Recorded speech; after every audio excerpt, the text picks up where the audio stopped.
Hello and welcome back to the channel after a short break. तो आज की इस वीडियो में ना मैं आपको एक लेडी की कहानी सुनाती हूँ जो कि रिसेंटली मैंने किसी न्यूज़पेपर आर्टिकल में पढ़ी थी।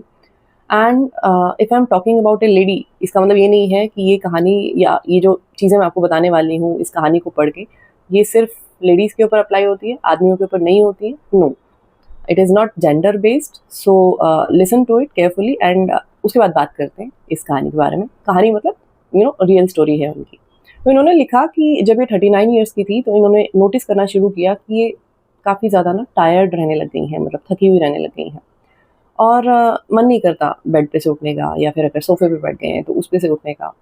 तो इन्होंने क्या किया कि थोड़ा कॉफ़ी पीना ज़्यादा शुरू कर दिया, और फिर इनको ऑब्वियसली रियलाइज़ हुआ कि वो टेम्परेरी है। वो टायर्डनेस जो है ना वो थोड़ी बहुत देर बाद वापस आ जाती है। थोड़े टाइम बाद क्या होने लग गया कि जो दोस्तों के साथ मिलने के प्लान्स होते हैं ना, वो भी ये कैंसिल करने लग गई, क्योंकि ड्रेसअप करना, बाहर जाना, वो भी ऐसा लगने लग गया कि जैसे एक टास्क है। तो इसका मतलब है कि बॉडी के साथ-साथ ना माइंड भी बहुत ज़्यादा थक चुका है। तो ये फाइनली डॉक्टर के पास गई और डॉक्टर ने बोला कुछ नहीं है, आपकी एज इतनी है तो इस एज में ये सब कुछ होता है, नॉर्मल है, कुछ नहीं है। और ऐसे ही 1 साल और बीत गया और उसके बाद she writes that she बेयरली recognise herself, physically भी और अंदर से भी जो ये बन चुकी थी वो रिकॉग्नाइज़ नहीं कर पा रही थी। जो एक लेडी जब कमरे में जाती थी तो उस कमरे में लाइट आ जाती थी, जान आ जाती थी। अब खुद के घर में भी ऐसा इन्हें लग रहा है कि वो लाइट जो है परमानेंटली बुझ चुकी है। बहुत सारे आइडियाज़ होते थे इनके पास, बहुत एनर्जी होती थी, बहुत बहुत कुछ होता था। लेकिन अब जो है कुछ भी नहीं है। बहुत कुछ ट्राई किया, जर्नलिंग ट्राई किया, कैफ़ीन कट किया, योगा ट्राई किया, सप्लीमेंट्स ट्राई किए, लेकिन कुछ नहीं हुआ। फ़ोकस चला गया, मोटिवेशन चला गया, पेशेंस चली गई, जॉय चला गया, और अपने आप को फ़ील करने की जो एबिलिटी होती है, वो भी चली गई। एंड आई एम श्योर कि ये जो इनकी कहानी थी, वो बहुत सारे लोगों के ऊपर अप्लाई ज़रूर होती होगी। और ये जो कुछ इनके साथ हो रहा है ना, ये नॉर्मली हम इसको बोल देते हैं कि स्ट्रेस है। लेकिन stress is a part and parcel of our daily life, and उसमें से कुछ स्ट्रेस ऐसा होता है जो हेल्दी स्ट्रेस भी होता है, जो कि ज़रूरी भी होता है हमारे लिए, and which is perfectly okay, which is perfectly fine. लेकिन जब आपका जो स्ट्रेस का लेवल है, या मैं कहूँ कि दिन में जो 24 घंटे हमारे पास होते हैं, उस 24 घंटे में से हमारे ज़्यादातर घंटे ऐसे जा रहे हैं जहाँ पे कि हम most of the time stressed out feel कर रहे हैं। और जब ये महीनों तक, सालों तक चलता जाता है, तो इसको हम बोलते हैं क्रॉनिक स्ट्रेस। कि अब जो ये स्ट्रेस है, ये क्रॉनिक बन गया है, हमारे शरीर में जो है ना, ये रच बस गया है। तो अगर मैं इस क्रॉनिक स्ट्रेस को बायोलॉजिकली समझाने की कोशिश करूँ, तो एक हार्मोन होता है हमारी बॉडी में जिसका नाम तो हम सबने सुना ही है, जिसको कि कॉर्टिसोल बोलते हैं। तो वो कॉर्टिसोल जो है ना, वो चौबीसों घंटे बहुत अच्छी स्पीड से हमारी बॉडी में प्रोड्यूस हो रहा है। चौबीसों घंटे, सातों दिन, महीने, सालों तक। अब जैसे कि मैंने पहले बोला था कि स्ट्रेस भी हमारी लाइफ में, थोड़ा बहुत स्ट्रेस भी हमारी लाइफ में ज़रूरी होता है। इसी तरीके से कॉर्टिसोल भी हमारी बॉडी में प्रोड्यूस होना ज़रूरी होता है, लेकिन बहुत कम लिमिट में। जैसे कि जब हम हमारे ब्लड टेस्ट कराते हैं, तो एक रेंज होती है हर एक चीज़ की, और उस रेंज से ऊपर भी नहीं जाने चाहिए पैरामीटर, और उस रेंज से नीचे भी नहीं जाने चाहिए। इसी तरीके से कॉर्टिसोल प्रोड्यूस तो होना चाहिए, लेकिन बहुत ज़्यादा प्रोड्यूस नहीं होना चाहिए। अब जब ये कॉर्टिसोल बहुत ज़्यादा प्रोड्यूस हो रहा है, तो क्या होता है कि हमारा जो नर्वस सिस्टम है ना, वो सर्वाइवल मोड में रहने लग जाता है। तो अगर मैं इसको लेमन टर्म्स में समझाने की कोशिश करूँ, तो स्ट्रेस का सिंपल मतलब होता है खतरा। और इतना ज़्यादा स्ट्रेस ले लेके जो नर्वस सिस्टम है ना, उसको ये आदत पड़ गई है कि वो चौबीसों घंटे खतरे में रहने लग गया है। उसको हर चीज़ से स्ट्रेस होने लग गया, क्योंकि कॉर्टिसोल प्रोड्यूस हो रहा है इतना ज़्यादा, उसकी वजह से नर्वस सिस्टम यूज़्ड टू हो गया है उसके।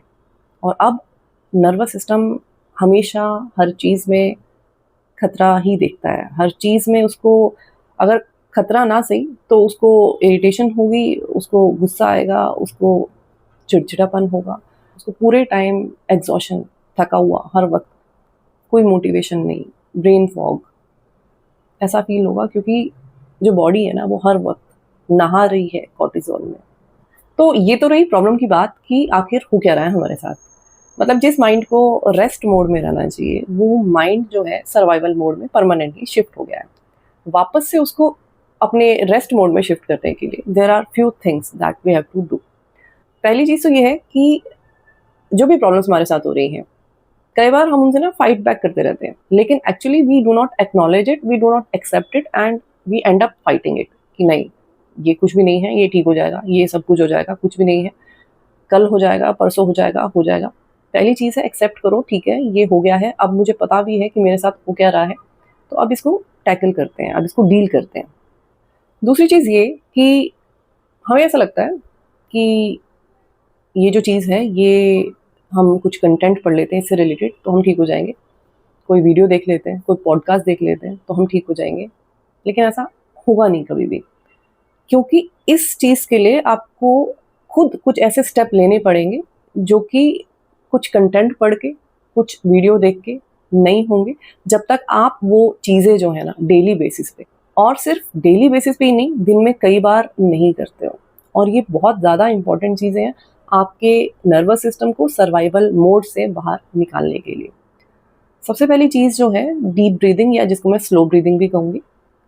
इस केस में ना आपको करना क्या है कि 4 सेकंड तक आप इनहेल करो, और जब आप ब्रीथ आउट करते हो तो इट शुड बी लॉन्ग, मतलब कि 6 से 8 सेकंड तक लॉन्ग एक्सहेल आपको करना है।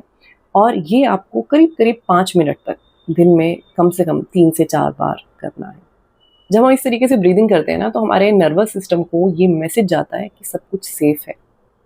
ब्रीदिंग जो है ना वो सबसे ज़्यादा पावरफुल चीज़ है, हमारी अस्तित्व से रिलेटेड है। और अगर इस ब्रीदिंग को हम करेक्ट कर लेते हैं, या थोड़ा इम्प्रूव कर लेते हैं, या किस तरीके से हमें करना है, वो तरीका हमारे सर्वाइवल के लिए और स्पेशली क्रॉनिक स्ट्रेस के लिए बहुत ज़्यादा ज़रूरी है, अगर आप ठीक करना चाहते हो उस क्रॉनिक स्ट्रेस को।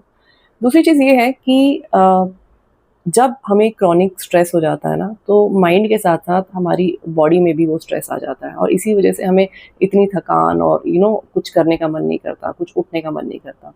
इसके लिए माइंड के साथ-साथ हमें बॉडी को भी ये फ़ील कराना बहुत ज़रूरी है कि सब कुछ सेफ़ है, एवरीथिंग इज़ सेफ़। तो सबसे पहले उस चीज़ के लिए जो एक बहुत अच्छी एक्सरसाइज़ होती है, वो है ग्राउंडिंग।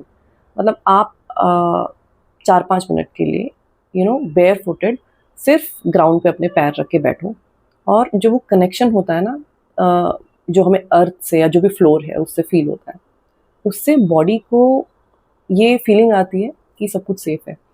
और सुनने में ऐसा लगेगा कि क्या ही होगा इससे, लेकिन बहुत सारी ऐसी चीज़ें हो रही होती हैं हमारे साथ जो कॉन्शियसली हमें नहीं पता होती, या हमें बहुत छोटी लग रही होती हैं। लेकिन जब हम उन चीज़ों को करते हैं तो अंदर से जो चेंजेस हैं ना वो धीरे-धीरे आते जाते हैं। ये भी चीज़ जो है ना, आप कम से कम दिन में 3-4 बार अगर आप कर सकते हो, जो कि इतना मुश्किल नहीं है, तो बॉडी को धीरे-धीरे करके सेफ़ फ़ील होने लग जाता है। और जब आप इस तरीके से बैठे हो ना, तो उस टच को फ़ील करो, उस कनेक्शन को फ़ील करो, वो बहुत ज़रूरी है।